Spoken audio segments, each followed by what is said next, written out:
Yeah, hi everyone. First of all, I would like to welcome you all the participants and the expert panel that we have today. So today's session in this conference is about increased efficiency in trade finance due to digitization and blockchain, especially targeting for MSMEs, followed by enterprises. So as we see,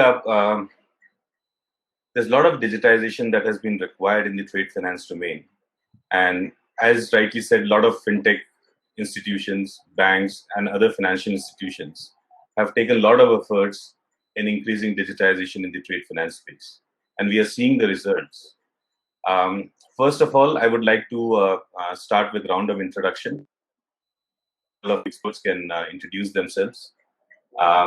First of all, I would like to call upon Mr. Chris to introduce himself. Thanks, Ravi. So my name is Chris van Broekhoven. I am the CFO of Comgo.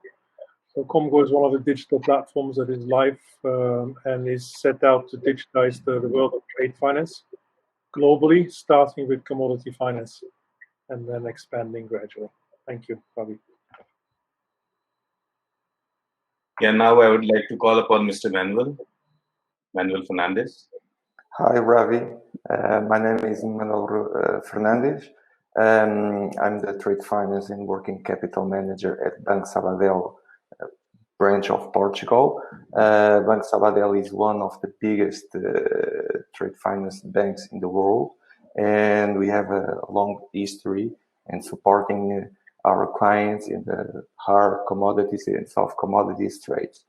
So thank you very much for your invitation to be here and speak and trade some ideas about digitalization. Thanks, Manuel, for your introduction. Now I would like to call Mr. Parm Sangha. Hi there, Ravi. Hello, fellow panel members and everybody watching and listening. My name is Parm Sangha. I am globally responsible for trade and trade finance networks enabled with blockchain at IBM. And I'm also a member of the International Chambers of Commerce Digital Working Group for Trade Finance Digitization. Thanks, Parm. Now I would like to call Mr. Bharat Gupta. Hi, I'm Bharat.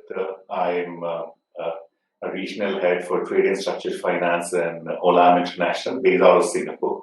I manage Asia, Middle East, Africa, and Europe. As a part of Treasury, we work very closely with our business units to support financing for our customers, our suppliers, and the key role actually is the trade risk and trade financing. Thanks, Bharat. Now I would like to call Mr. Prateek Gupta to introduce himself. Yeah, thanks, Ravi, and hello again to all the fellow panelists and the audience. My name is Prateek Gupta. I lead strategy and business development at Aditya Birla Finance. Aditya Birla Finance is one of the largest private diversified non-banking financial services companies in India. In terms of customer segments which we finance as Aditya Birla Finance, it spans across mid corporates, a large gamut of SME lending, including working capital finance, including loans against property, including funding for capex and so on, and definitely including supply chain finance, which is of course the topic for today. We also have a big base of retail financing, and I'll definitely touch upon all of these customer segments and definitely focusing on trade finance as we proceed. Look forward to the discussion. Over to you, Ravi. Yeah, thanks. Thank you, everyone. Just a quick introduction. So my name is Ravi Chabadia, and I'm the founder of the leading blockchain startup called Sofocal. And I also has taken a role of Chief Technology Officer at Trade Reboot. I'll be moderating this session for today. So let's start the session. So if you see the SME segment, the MSME segment as compared to the enterprise segment has got entirely different set of needs when we talk about financial services or financial activities. From a bank perspective, the SME segment is considered to be a bit riskier. And for that purpose, if bank wants to make trade finance and various other financial services accessible to the SME segment, they need to update the models or the ways of reaching the SME segment. So first, I would like to invite Manuel, who is leading the trade finance practice at Banco Sabadell Bank, to talk about how digitization of trade finance is going to help banks to reduce risk and increase exposure to the SMEs.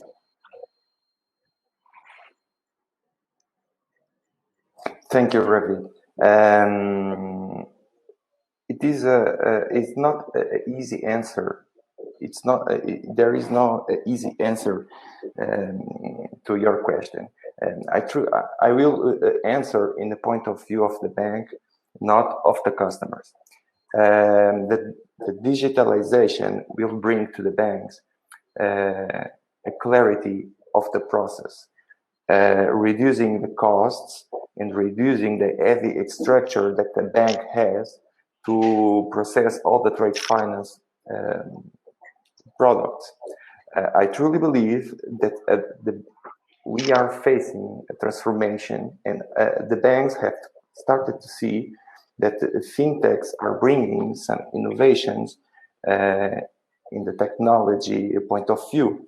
And the banks have to start to see that innovations as a tool to provide a new experience to their customers, and also to reduce some operational risks, some costs to the customer, and to give a new finished product to the client. For example, if we are talking about a letter of credit, we all that the documents have to pass through several banks, and for the customer, it's a little bit annoying to wait to the banks to pronounce about if the documents are compliant or not. The time that is consumed by the banks, it's a negative point for the customer, because we have demurrage costs for the customer. We have delays to deliver the merchandising. So a new technology that can fulfill a new experience to the customer, to see where is the documents, what are the point of the situation of the documents, what the bank have, how many days to see there is these purposes or not. So this kind of experience to the customer is very good, because the customer can see what is happening in the real time. So the banks have to start to see that these products that are developed by the fintechs are a positive thing, and not a way to surpass them. Thanks, Ben. Well, I think customer convenience is one of the major factor where technology is bringing a lot of change. Now, I would like to ask Prateek to add some more on the same question from a perspective of an NBFC, as to how Aditya Birla is seeing this, or from your own perspective, how we can make trade finance more accessible to the SMEs. Absolutely. Thanks, Ravi and Manuel. Good answer. Very good perspective you shared. I think if I was to make this real in terms of Indian context, right? Let's imagine an MSME, micro enterprise exporter, right, and exporting to a European country or a Western country, right?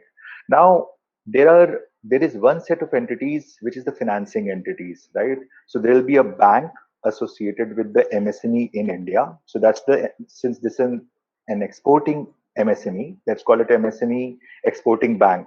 There is a bank associated at the importer's end, right, which is the bank which importer is associated with. Then there is potentially an open banking platform in between, or a multinational or a large bank coming in between these two banks also. And then there is something called as the Export Credit Guarantee Corporation in India that also will play a role in the financing. So there are 4 financing entities that I have talked about in between an export-import transaction that has to be financed. Apart from these 4 financing entities, there are other conditional checks like there is customs, there is shipping, there is ports authority, and those conditions also, whether the consignment has been dispatched, whether it has been received, whether the insurance authorities have cleared it. So those layers also come in. So I think just the fact that this is a buying selling transaction, but there are layers of entities across border, the entities may not even know each other. That actually makes the process very cumbersome.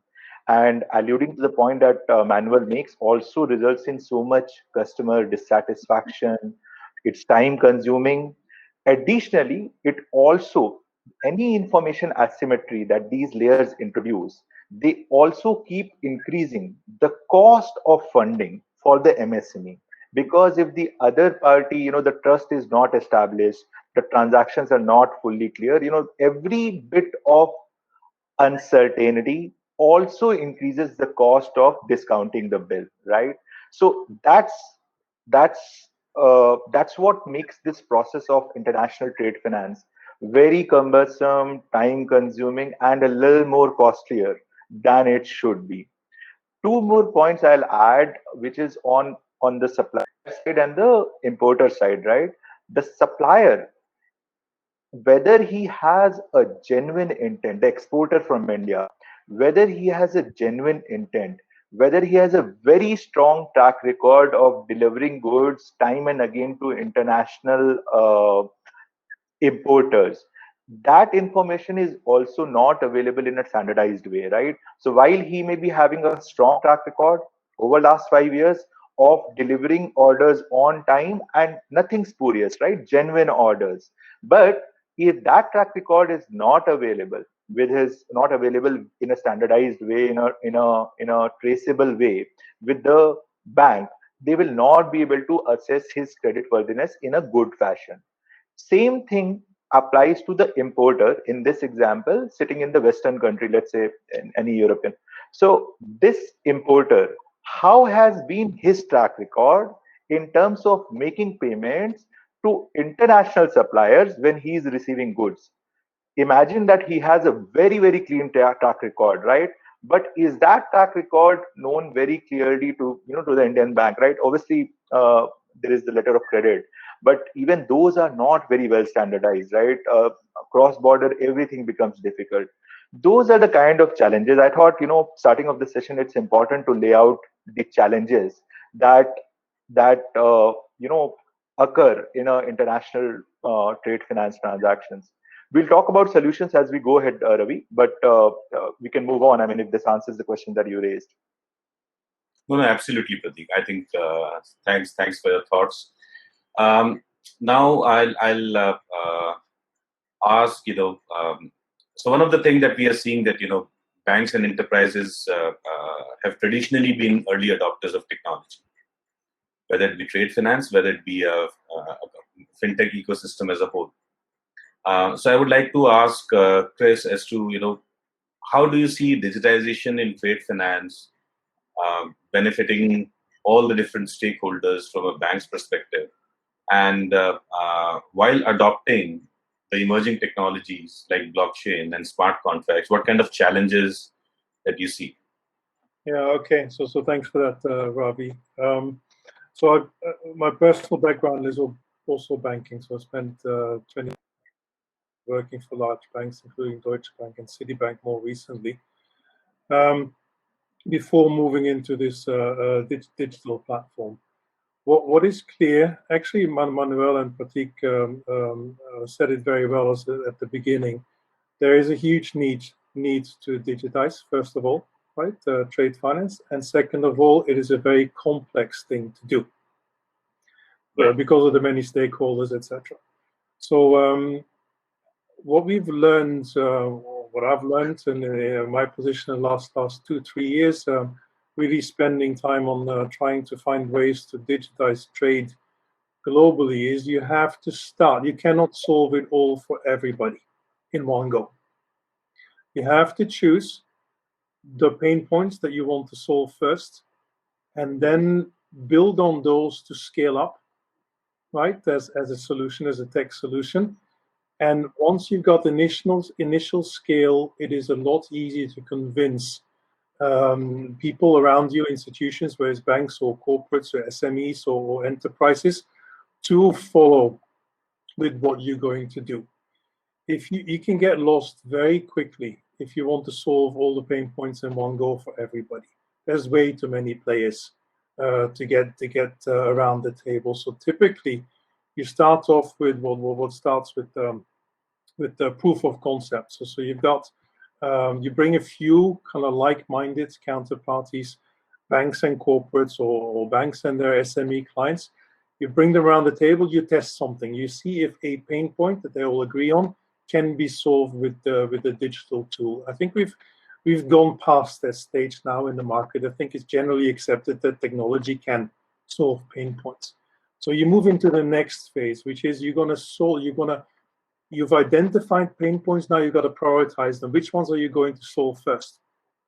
And that's what we've done at Comgo, where Comgo, the strategy was to focus on a niche market of commodity finance first. So you just, the advantage you have with that is that you can bring a fairly limited number of sizable and meaningful players around the table to agree on what you're going to develop together. It is the big banks and the big corporates, which is the Comgo approach that was taken.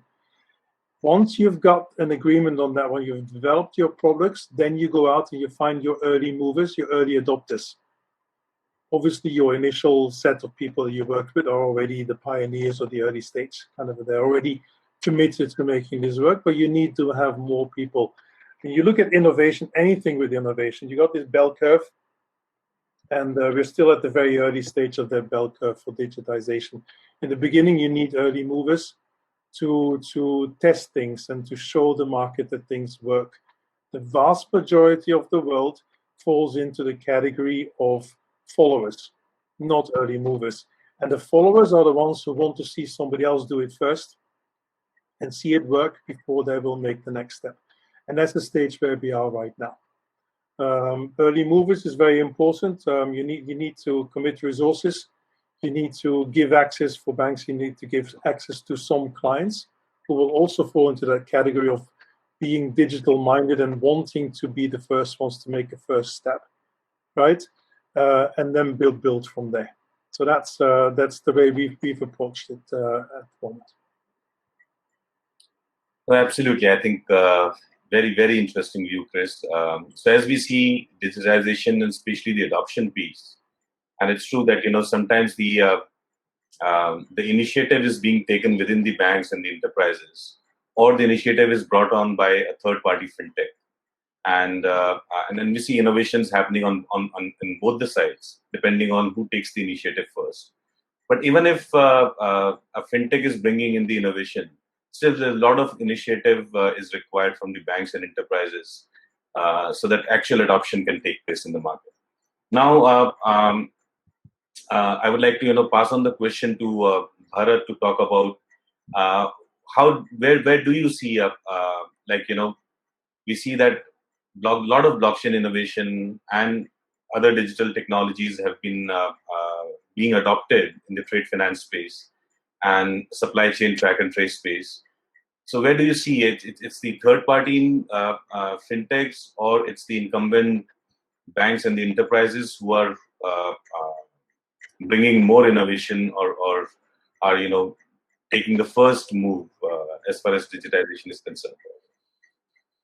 So here we are talking about growth, and growth in digitalization or using DLT or blockchain structures would actually mean that I guess all of us are talking about disruption in the market than the traditional way the business is done.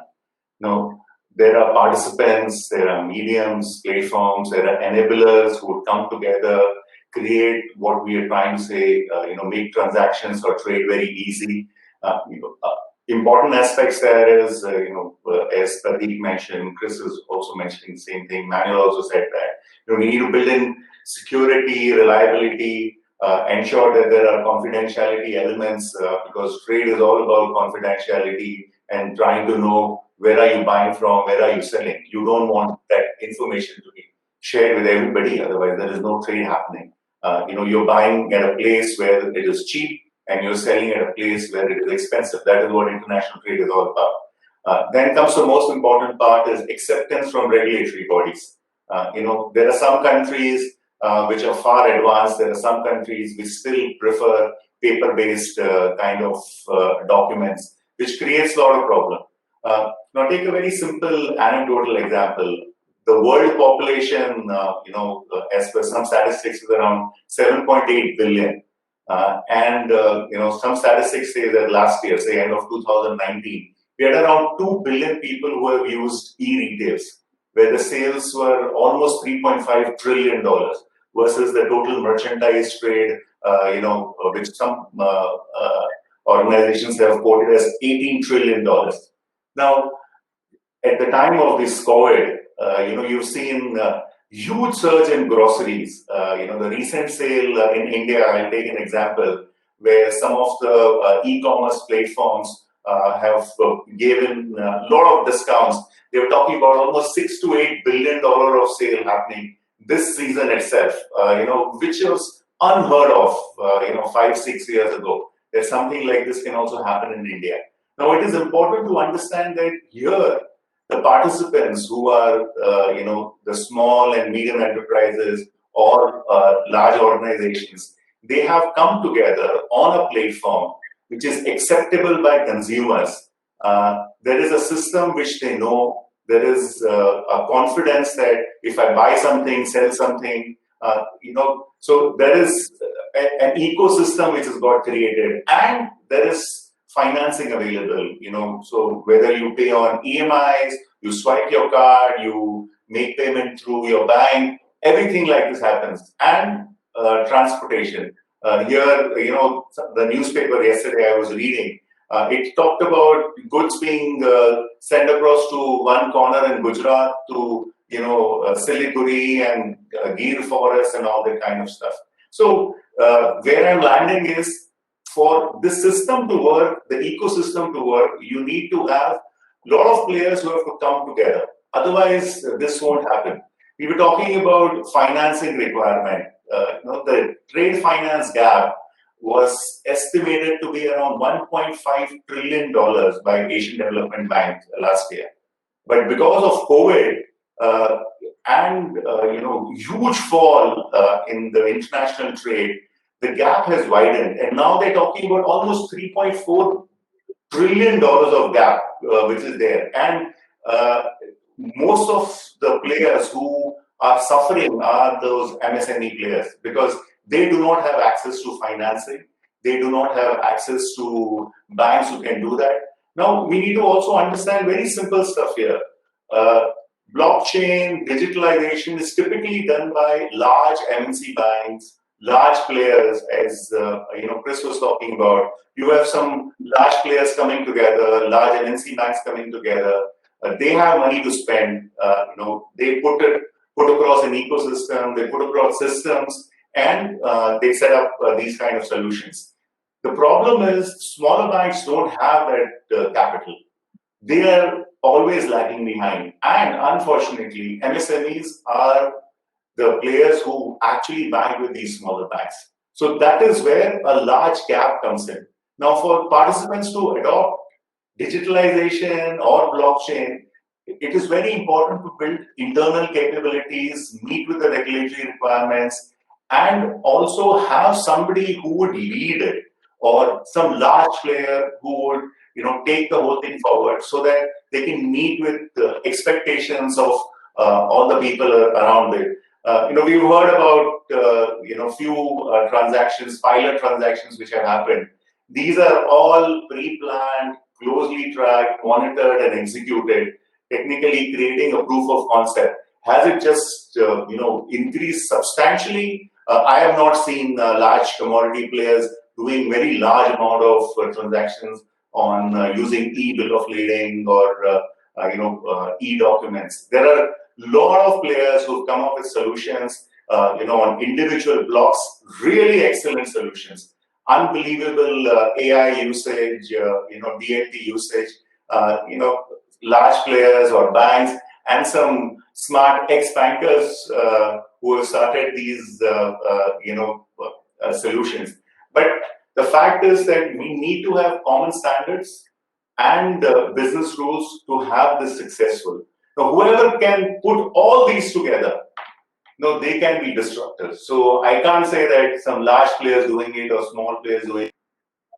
It has to be somebody who has to, lead it, put all these small blocks together and work it out. Just a small example here is there are a lot of countries globally who are trying to, digitalize a lot of stuff. There are large players who are doing that. But I have only seen one of the countries in Asia who's really gone way ahead. They have their regulatory body who has set up a trade finance kind of system. They already have 170 banks which have been onboarded. So you need this kind of push to get digitalization and blockchain move in trade finance. Yeah. No, thanks, Bharat. Well, very well put. So now there are a few key areas that Bharat has touched upon. One is the privacy and security while implementing any technology. The second is regulations that you have talked about. And the third area that you have talked about is the cost of adoption. One of the reasons that you have given why it's the enterprises and some of the large banks and financial institutions who are the early adopters of technology. Now, I would like to, for some of these areas, I would like to invite to talk about, do you see costs and concerns about the privacy and security being the reason why it's the enterprises and large banks who are the early adopters, and one of the reasons why SMEs are still outside this ecosystem? Yeah, no, thank you, Ravi. I'd certainly say that when you have a look at the adoption of technology, and this is not just digitization. Let's just take, for example, when we're looking at blockchain, that brings massive benefits from a cost reduction point of view, as we've seen. But then at the other side of the value, it also allows the businesses to grow through this thing called the network effect. I think Prateek was mentioning it earlier on, and Manuel, which is, it's all well and good having a platform for trade finance for existing banks and existing customers, but you're only going to get to a certain point of cross-sell. So you need to have the network effect where more banks come because there's more potential to sell their products, and then more small companies or large companies come because there's more chances to get more affordable solutions. So with that said, the business opportunity is there. Operationally, offering this service is there. Technology-wise, and we'll cover on scalability and interoperability shortly, it's there. The challenge is legal. The legal respecting of data and privacy. And that's where governments have a role to play, because that has an input to the regulators. The regulators are then supervising the banks, and then the banks need to put in those controls to make sure that from a non-functional requirement with regards to data privacy, data residency, not the happy flow functional requirement of the application. That's easy. Relatively speaking, 70% of the effort goes into the non-functional to get the platform into production in the first place in regulated industries. So data plays a very key part, and the privacy aspects is very important in that respect when you're designing your platform by which to offer more affordable financial solutions, especially from a micro, small, medium enterprise perspective, because the affordability is low. The risk is high. And as the OECD have said, 40 to 50% rejection rate by this market segment is not going to stimulate the growth that the economy needs, especially in the face of COVID, to get that GDP growing again. So banks need to find a smarter way of making those products more affordable. They need to find smarter ways of reducing cost. And that's where we're finding that digitization is good. And digitization was fine, but it was still leading, as Bharat said, to the 1.5 trillion trade finance gap. It's now 3 to 5 trillion, as he said, and that's gotten worse. So how are you now going to be able to offer more affordable solutions? Well, you're going to have to lower your cost of operating. You're going to have to lower the risk by which you're onboarding. And then you're going to have to try and push forward the trust that this platform then creates for then that network effect to come forward. So data is at the core in making sure this happens. And as we said, there's many initiatives in trying to look at trade finance. We have We.Trade in Europe. They've cut through 12 of Europe's largest banks operating fiercely in each other's countries. We've managed to work with them such that they've all now collaborated to create a new company, aligned with the regulators to use cloud-based services using blockchain technology by which to create a low-cost platform to address a market segment that couldn't be met before. So it can be done, but the first challenge is really getting it into production.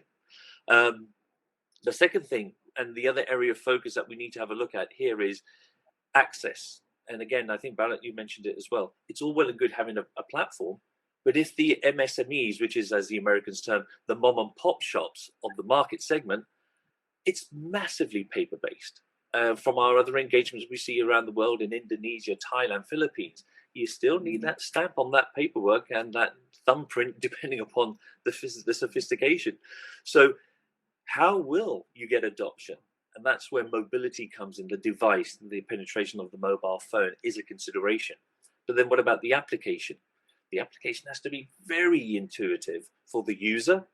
And let's remember, some of the education levels are very low, so the application has to be compelling. But then also compelling for the bank's employees, because they have to adjust to the new workflow that comes as a result of this platform to offer services to the new segment, as well as their new partners. Trade credit insurance companies coming together to curate more value. So the user experience needs to be factored in very heavily, as well as then KYC. How do you onboard in the most smartest way en masse? And again, seeing things with regards to the movement of data in a private permissioned way, so you can be doing your onboarding in the most efficient way. But all of this is predicated on the digital recognition of digital contracts, of digital ID, of digital signatures in maybe digital wallets. And that's really where the focus is. And now we're seeing a lot going with governments and regulators, is how do you now give the same veracity to the paper contract to the digital contract? And that's where some of the work that's happening at the International Chambers of Commerce for the Digital Working Group, they're looking at e-rules. How do you look at UCP 600 for the documentary trade going into EUCP for full adoption? Guidelines have been available for ages, but not many people have implemented it. And then also, when you're looking at digital trade and those transactions, how to recognize those electronic records and how the goods move. Pratik and Manuel mentioned it earlier on. Trade finance is one pillar. There are the other two pillars of the movement of goods and the movement of documents, and that movement of data is critical, and making sure that that's respected from a data residency point of view. So yeah, data privacy is paramount. And then, we can come on to the other aspects with regards to the fact, how does that interoperate? And then how do you share that data across the supply chain and the ecosystem? We can certainly come back to that as well, Ravi. Right. Thanks, Paul. Thanks, Paul, for your views. So I'll take this question further, because I think this is one of the most important pieces, because we are talking about how to enhance adoption across the MSMEs and the larger market. So I would like to, come to Manuel and see from a bank perspective, how should one take care of these privacy concerns, security concerns to enhance the adoption? Well, in the bank point of view, it's not so easy, because we look. Our customers produce a large, massive data. We have to archive that data. We have to use correctly that data. that request a big structure of the bank. I think in the future, for example, we cannot do this. We cannot work the same way today that we used to work. We have to work thinking in the future. So we have to take that data, use properly that data, and the correct way to work that data, we need to work in parallel with some fintechs. The banks don't have the structure and the capacity to work that data. For example, let me show you. If we are talking about digitalization, for example, we have to think that we have two divisions, like a football league. We have two divisions. We have the first division with the big banks that have a good financial capacity to build tools, to bring the best brains to build a platform, to provide a good service to the customer. And we have the second league that are the major of the banks, and that banks don't have that capacity to build the tools or to bring the brains.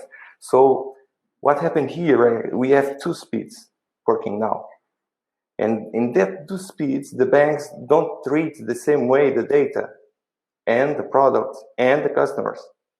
So we have two experiences at the same time. What Goethe said before, in big reason, we need a captain to lead the team. And I'm confident that that captain should be the International Chamber of Commerce or the World Trade, because they have to establish and standardize the rules and to say, okay, the big banks can do that. But in the small banks, in the emergent countries, how they will operate. So we have to provide tools or provide a plan to bring that banks to the first division or to uniform to standardize that Champions League in order to the banks all move at the same time. If we don't do that, we have two speeds and we will grow up the gap. If I can add just a little bit to that, Manuel, I think you're absolutely right. This movement of data, I mean, some statistics, Institute of Business Value, it was a study published a couple of months back by IBM's research house. 70% of companies want to collaborate. 75% want to share data to collaborate, because that's the medium by which you can actually execute those transactions. But less than 50% have the trust in that sharing of that data. And if you do get that sharing of data correct, the study was telling us, and this is a global study, 22 industries, 34 countries, is that 90% actually saw a 1 to 10% GDP growth is if you can share data up and downstream in the supply chain from a trade finance point of view to get that growth. But they don't trust each other.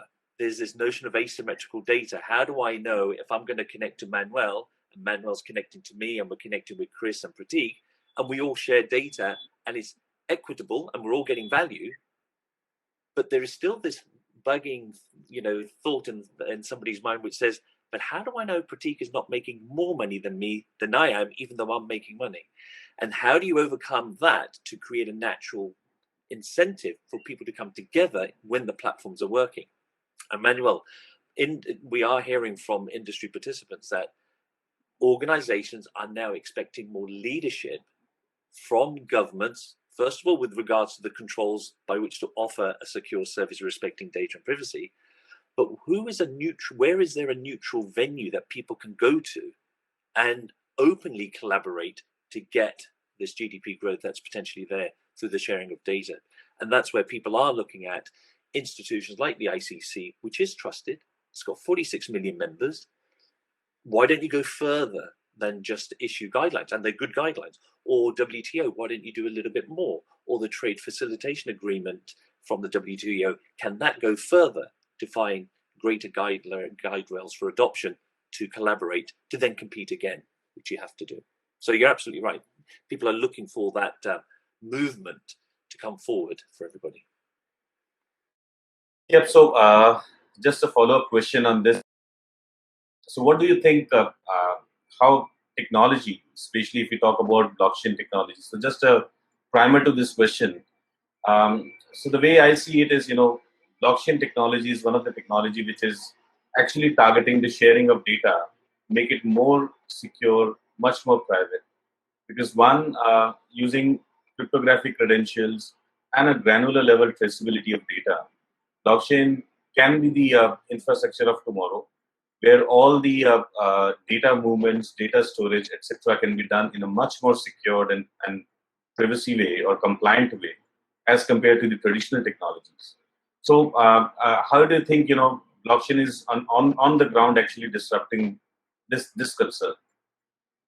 So Ravi, let's just level set, because everybody has a different definition of blockchain. There, and believe me, in my travels with our clients around the world, there are still some people who think blockchain is Bitcoin. It is seriously that misunderstood. But just to level set, if you've got a process that's 10 steps long, and it's a manual process with people and paper and processes, everything else, it's 10 steps between multiple parties, between the buyer, the seller, the shipping agents, etc., etc. That 10 steps can be reduced, become more automated, and a lower cost if you digitize. And everybody is on this path of digitization. And in effect, you'll get those 10 steps to go to maybe 6 or 7, and then you're going to have 30-40% saving. It's a good business case. People apply for budget, they buy a solution, an application gets deployed, and whoopee-doo. However, you still will not be able to get that steps less than that, 6 or 7, because there is a handshake between parties as one document goes to another, which needs to be reconciled with the other, and as it goes downstream. And that reconciliation and settlement micro-step as a document or a goods gets shipped from one party to another in between the buyer and the seller, that cannot be squeezed. Distributed ledger and blockchain addresses this. It takes that 10-step, not to 6 or 7, it can take it down to 4 or 5, because the reconciliation and the movement of that document from one party to the other is done via the distributed ledger, codified in the smart contracts, with security, with cryptography, in a immutable and final way. So that's the real value of blockchain. First half, that's just cost optimization, and we're seeing that that sort of approach with blockchain, people now learned it, understood it, and are now applying it and trying to get it into production, and the business case is compelling. I mean, again, some of our clients are seeing something like an 80% cost in reduction in transactions. So that means that the cost to the bank to offer a more affordable solution to the MSMEs is more likely, especially with higher integrity in the flow of that data. So that's baselining blockchain. And then it's a case of how then do these blockchain networks actually start working with each other, and also networks that don't actually use blockchain, because technology solutions are good. Artificial intelligence, machine learning, continue to use those API strategies by the movement of the data at the application, continue those investments, but use blockchain in the infrastructure to ensure that then the data that's moving from one trusted platform going to another trusted platform is shared in a trusted way. And that's where people are getting confused and sort of get lost in the weeds of interoperability. Can a Corda talk to an Ethereum, talk to a Hyperledger? Well, that level of deep weed interoperability, knowing that every blockchain is not a blockchain, and there's DLTs and there's different ways of proof of work, different permission models. Actually, what we've seen globally now is if one network wants to talk to another to move data in a trusted way and keep that integrity in the system, is look at interconnect. And it's the interconnect and making a transaction data from one platform to another work in a seamless, but the same trusted way that then still keeps the cost and the risk down for then more affordable solutions to be offered. And we're seeing that with some of our early adopter clients, where we actually have published a couple of white papers, and our IBM research team in India, so quick shout out for them. They're the ones leading the charge on how do we now move this data in a much more trusted way across different platforms using blockchain and its innate capabilities to actually really squeeze that process flow down to the minimum. So yeah, it's an exciting time. But the thing that Prateek touched upon is that's only half the value. The next half is the network effect, because if you've got lower cost, higher trust, the ability to other ecosystems to connect is much more compelling, again, with the same level of low risk. Yeah, thanks, Paul.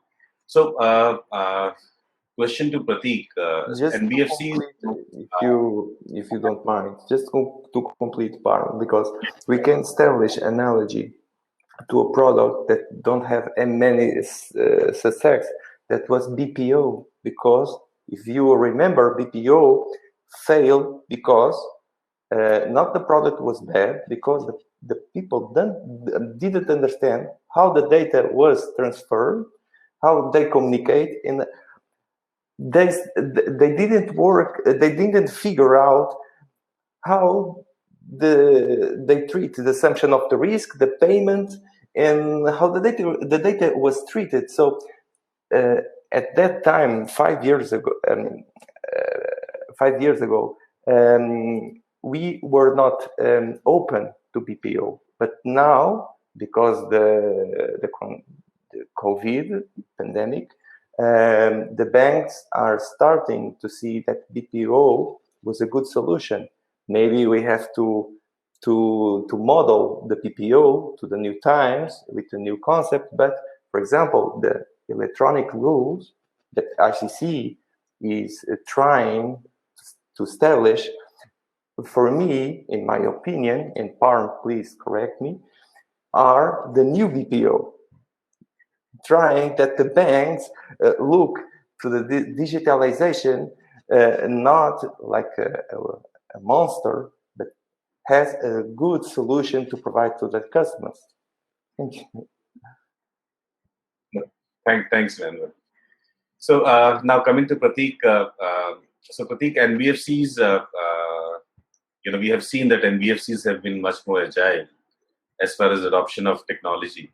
And one of the reasons why NBFCs could bring in operational efficiency much more as compared to the banks was adoption of technology, especially in digital finance. From online originations to mobile-based, personal finance management and rendering of different financial products through mobile and online interfaces. So, from your perspective, what do you think the emerging technologies, especially blockchain and AI, machine learning, etc., are being adopted by NBFCs to take a lead on serving the customers? Absolutely. I'll try to answer this question. Yeah, I'll try to answer this question in two parts. One is maybe, just I would try to carry forward the discussion that Chris and Bharat and then, describe the blockchain technology in the context of trade finance, and Manuel added the BPO also in the today's context also. So let me take that first, and I'll come to the NBFC space and, how they are evolving also. But on blockchain, if I was to, because it is a tough concept to understand in the trade finance context, let me try to recreate that example that Perm just mentioned in a different way, right? So smart contracts, what is a smart contract, right? How is it different from a digital contract, right? Smart contract is a contract that has the ability to accept information digitally, process it digitally, take decisions digitally, and as a final outcome, even enable the final payment transaction between an importer and exporter. I'll just now try to touch upon this. So an importer, I'll come back to my my example of an Indian MSME exporter and a and an importer sitting in, let's say, somewhere in Europe, right? Now, between these two entities, first, there is a purchase, there is a transaction, right? That they are agreeing for a goods transaction, right? After this, if it's enabled by the blockchain technology, the distributed ledger, Perm just described that example. If it is enabled, it's basically a digital smart contract. The importer will then go back to his bank in Europe, right? And he will get a payment obligation issued digitally. This digital payment obligation will be received by the Indian exporter. Once he has it, he will give a clearance for the shipment to actually get dispatched. The bill of lading will also be digital. The shipment will actually get dispatched. Once it reaches the European destination, right, the port authorities, the customs, the insurance, all of them digitally sign off and approve the receipt of goods. This information also is accepted by the smart contract. And then, depending on these conditions and the eventual receipt of goods at the importer's end, importer's premises, once he gives the clearance, the digital payment transaction gets enabled digitally, and the payment actually happens the exporter sitting in India, right? So this is what gets enabled by the blockchain in terms of a smart contract. This is extremely standardized. The process itself is not penetrated all global banks. I'll come to that. This process, however, is very standardized. The LC documents are standardized. They leave a trail. They leave a track record. You can go back, trace it, right? So that is the crux. As I said, I think everyone explained it, but I thought I'll bring this perspective back, for the benefit of the entire audience, right? Now, how much of this is happening today, right? I think definitely some statistics, Bharat, Perm, Chris, everyone mentioned. But I think I recently went to the International Chamber of Commerce, the global survey of banks. Out of 145 banks that were surveyed, 2020 survey, 145 banks that were surveyed globally, at least 10%, so 15 banks mentioned that they are using blockchain for 10 to 20 billion dollars of trade finance globally every year, right? So it's real. Since a large part of the audience and context also is India, if I was to state in 2017-18, Kotak Mahindra Bank, one of the top 5 private banks in India, this bank actually moved in partnership with the JP Morgan and Deloitte, JP Morgan Singapore and Deloitte, enabled blockchain, and that's an issue. Manuel started with that, the time taken. That came down from 15 plus days down to less than a day using the blockchain technology for trade finance, right? So my point will be to try to answer your question, Ravi. Is it of trade finance? Yes. Is it penetrated enough? Is it is it coming? And I think Manuel just mentioned we are back, and how things are changing up today. I think the time is there. All of us banks gear up. We have to, I think, as lending institutions, we have to build capabilities. Sometimes size, the traditional mindset stops banks and NBFCs. I would say global banks are anyways adopting these technology, the blockchain technology for trade finance. Take a progressive, a positive mindset, build these capabilities, adopt. I would not these capabilities; they are out there, and move ahead. That's what I would is Ravi, to you. And this applies both to banks. Your question was NBFCs, but I would say this applies at least in the banks who are not, who do not yet have these capabilities, and also NBFCs who are behind banks in terms of adopting the blockchain and the the distributed ledger technology in terms of trade, global trade finance. Ravi, can I add something to that? Ravi, I think I think Bharat, let's first Chris complete it, then I think you can. Yeah, Chris. So what Prateek mentioned, the banks, and as Param mentioned, blockchain is used differently by different financial institutions and players. So if it's a bespoke kind of a solution, so if I am as Olam trying to work with a financial institution and trying to do an AR financing or account receivable financing, we build in a system together where I can digitally send my documents and the bank reviews it, finances it, and credits my account. And on the due date, through the telegraphic transfer, in lack of any other words, a simple electronic payment happens and it is settled. So that also, is a form of a blockchain where people work together on a bespoke manner and try and do solutions around it. If we're talking about MSMEs here on a standalone basis as large corporates, we work with our suppliers. In our case, in Olam, we work with our farmers from where we are buying crops or commodities. And we actually do financing through a digital way. In one of the countries, we've been trying to work on a solution and tying up with a bank, create a virtual account, and make payment to some of our suppliers, which also helps in AR reconciliation for us. So there are a lot of bespoke solutions which are coming in. And the next step to that is you add in more players on it, and you add in more counterparties. Here, it could be some other large player. So if I am buying from a lot of small suppliers as a consolidator, and I am selling it to a large customer, and on the other hand, that large customer onward sells it to small players. That way you have a bespoke solution wherein if there is a single bank, technically it creates an end-to-end solution which is digitally managed and can be linked. Now we're talking about smart contract. It's a fantastic solution, but again, as Pam mentioned, it is a function of which country we are trying to do that. Not every country has adopted that digital solution. So in COVID times, a lot of corporates have started doing digital signatures. We, quickly entered into documentation with our banks, wherein they accepted digital signatures, fax indemnity, signature indemnity, all that was done. But the fact is, you still have certain regulatory requirements where you need to go in and do wet signatures.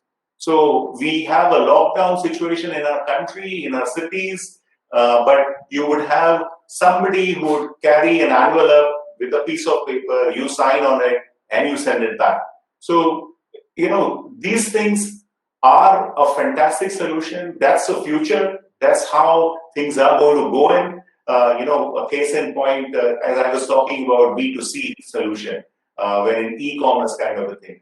20 years ago, it was a very small thing globally. Amazon was selling books. Today, it is a very different company. No, absolutely, Bharat. I think very, very nicely put used. So the way I would say is, first I'll let Chris to add. Chris, you wanted to add something. Yeah, and I'll keep it short because actually Bharat said quite a few of the things that I wanted to say, right, in response to Pratik. So thanks, Bharat. You made it a bit easier. For me, the big point here is we have to distinguish between theory and practice. We've talked about this. The world has come to understand, or enough people have come to understand what blockchain is, what it can do, how it can digitize trade. But it's a big, big, big leap to go from the theory and the proof of concept environment, where you're around the table with like-minded people who want technology to be successful, who want technology to change the world, and then you move to the real user you're talking to. You start onboarding them on your platform, and it's a different world. At Congo, we developed an ELC and an ESBLC 18 months ago, and it worked. It came in via a trade processing platform, VACT, right? Similar to what Covantis is doing in the agri world, right? That Bharat will be very familiar with. And it came into Congo, and we issued LCs, and it was all smart, as Pratik calls it. But then you go and show it to others and you say, well, look, it works, it's beautiful, no? And they say, well, it looks really beautiful, but I have to put you in the queue for at least 12 months to get your security assessment done because your technology is very new, right? And then I need to talk to my operations people, and they tell me they don't want to disrupt the processes that they have right now. Olam is a big machine, right? That they have to be very smooth in processing their transactions to be able to run a machine like that. So their head of operations are very, very reluctant to make too many changes. They like the technology that's coming. They like the user experience that's coming. They like the security, the encryption, everything that comes with it, the network aspects. But they don't want all of it in one go because it represents operational risk for them. So we have to, as a market, we will go through stages, right? So we've got to develop the products, and that's happening left and right. But to get it adopted by the market, we have to be more gentle. And today it's very much about finding efficiencies. It's about structured data more than smart contracts. Smart contracts are, in my opinion, I agree with Pratik on that one. It's the ultimate use case for blockchain in trade finance. It's the smart contracts, the smart LCs, etc. It's the kind of nothing paper anymore. It's the holy grail, but it will take a bit more time. We need the legislators to come on board. And Palm, you mentioned it, right? ICC has got a job to do, and BAFT and IDFA, and you got a couple of organizations that will do their job in the background. But we can't also put our fate into the hands of an ICC. That's not what they're there for. They will help us. They're a facilitator. They're a forum for the world to have a voice. But they're not going to do it for us. If we have to rely on the ICC to do it for us, it's going to take a very long time. So that's my thing. We've got to be very pragmatic about it and give something that the users want to use right now that's not too scary. And then we'll get there. We'll get to the smart contracts, but we'll take a bit longer. And Absolutely. just to add there, Chris, just a couple of data points. Back in 2016, when sort of enterprises were really beginning to look at blockchain, 90% of all conversations that we were having were with banks because they were trying to figure out, what is this technology? Is it good for me? Is it bad for me? Because, you know, one could say that banks are making money with the manufactured trust between the two parties. Blockchain distributes, decentralizes it all. So banks were looking at it. 90% also of all conversations were with technical people. If you roll the clock full, and then we were having 90% with technical people, literally 5% with this title called the innovation officer, digital officer, disruption officer, the entity between the business and IT, trying to figure out what's happening in the world and which one should we use, which one should we be careful of, etc. Today, I'd say generally now across certainly our group within IBM on trade and trade finance, 25% of the conversation are with IT folk.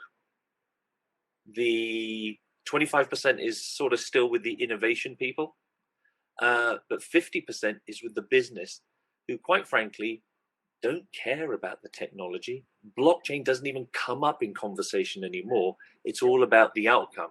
And that's where, when we start getting into that outcome conversation, you hit one of the nails squarely on the head, Chris, and that is change, management of change, how to embark, because this is not just, you know, taking a technology and trying to find a problem to go and attack a market segment, but the implications to your workflows and your operations and your people and their knowledge skills gets forgotten. So that's where we're seeing most of the focus. 50% is, yes, I want the outcome, not just of operational saving, but you're right, Chris, that funds it. But what else can I get as new business through the network effect is where we're seeing. But yeah, it is a journey. I hate to say that, but it's one where people are embarking upon in quite a lot of our conversations, because digitization didn't work enough on its own. And COVID has highlighted that. Yep. Absolutely. I think So just to summarize, we understand that, you know, blockchain and some of the other emerging technologies, they are comparatively new. It will take a lot of time before they can be actually implemented. The benefits and some of the early implementations are real, as Prateek said, but so are the challenges, as Chris mentioned, as Manuel mentioned. The challenges are also real, whether it be regulatory challenges, especially when we talk about cross-border use cases, whether it be remittances, whether it be trade finance. So I remember working with a use case on tokenization of assets. Again, there's a huge promise to that use case. A lot of implementations have actually happened. But when you talk about one of the major benefit of tokenization of assets, that now the tokens or the asset can be traded across the geographies. So again, you get into the regulatory hurdles, get into the digital ID, because I may have a good track record, I may have a proper identified identity in my country, but when I go to another country, the slate is almost clean. I need to start new, and all the data has to be. So now I think some of the startups are already working in this space but again, regulations will play a huge role to enable such startups where we talk about global identity and global credit scoring system, underwriting system, where person moving from one country to another can actually take forward the complete identity and the track record, whether it be credit, whether it be health, whether it be other track records. So yeah, and I think now I'll just for a few minutes I'll open the house so that anybody would like to add anything further for the benefit of the participants.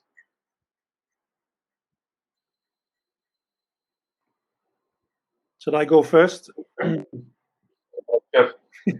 So very short one. One thing we have not talked about, well, I'll say in a few sentences, is that in our experience, when you talk to the real users and then talk about scaling up the use of your platform, in my view, most of the discussion started years ago. Palm, you're right about that, with the banks.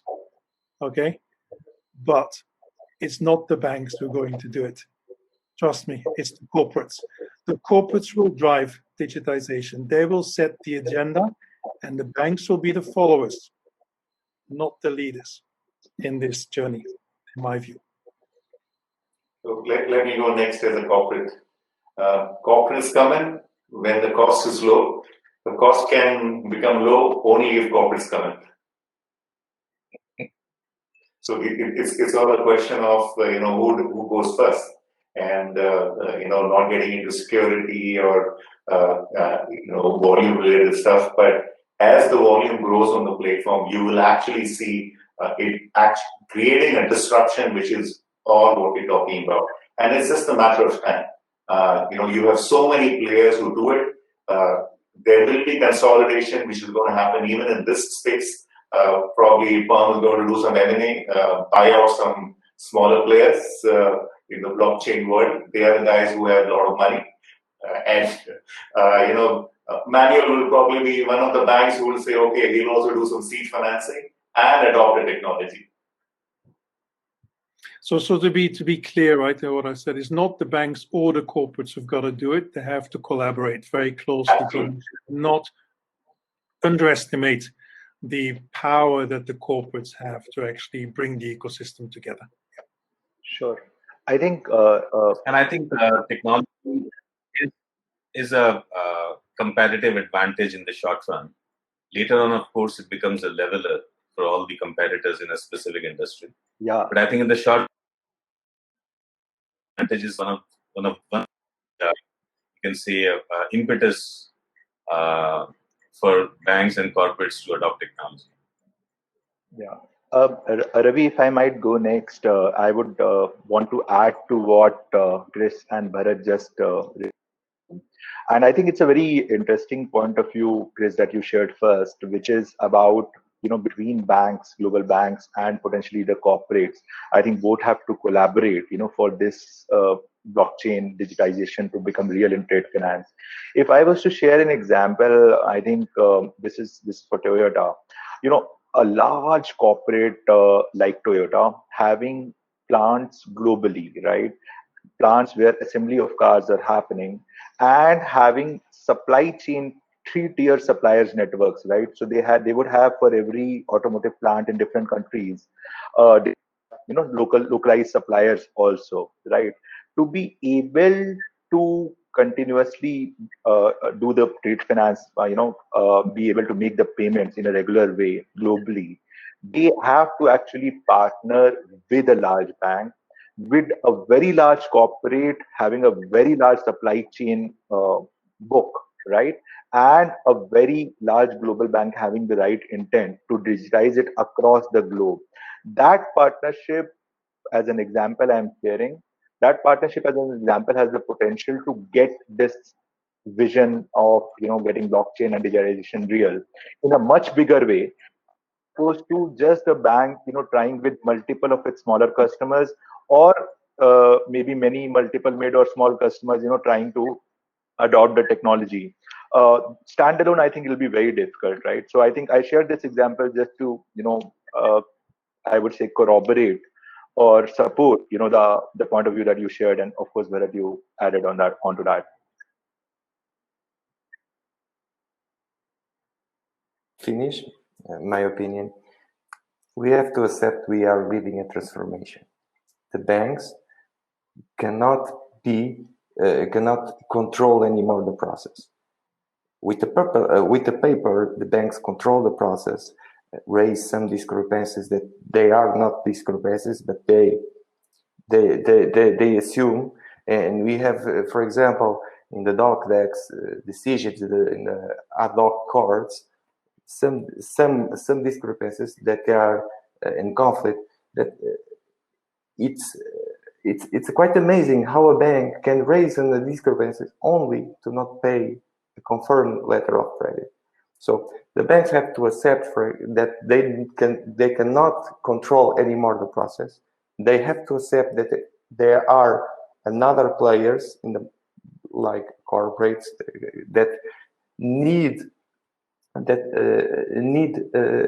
the banks can be a partner and not a piece of resistance, like the French says. So, in my opinion, is that we are living transformation. We have to assume that the transformation will bring a better service and a better experience for our customer. And then just final words from my side, and it concurs to, I think, some of the things Chris said in former times before he joined Congo, is digitization is going to happen. But with this thing called blockchain, we can now accelerate that digitization with trust. And it's only a component. So existing investments continue, but it's augment the movement of the data with trust, I think. So that's a key theme. The implementation of the technology is happening in vertical industries, financial services, trade finance platforms, logistics industries, mesh shipping, trade lane, movement of tracking the movements of containers, supply chain provenance, visibility. As Manuel was saying, the user experience wants to see full visibility. That's happening. There's also horizontal innovation where these things are beginning to connect to each other. And then there will be this notion in the future, as Bharat said, you will be a global citizen, you will be a global organization, and you can traverse the world and you'll be globally connected and you'll be executing transactions in a very black or white way. The gray disappears. To get there, governments, regulators, industry bodies, industries, academia, and technology companies all have a role to play during this journey to this general adoption, and it is going to take time.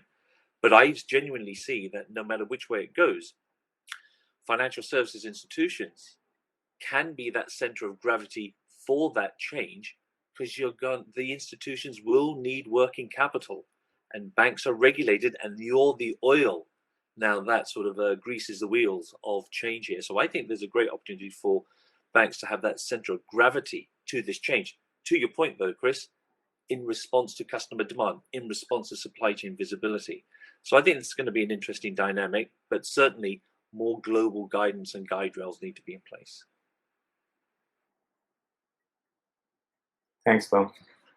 So thanks, everyone. I think it was a great conversation, great views and perspectives that we heard from all the experts.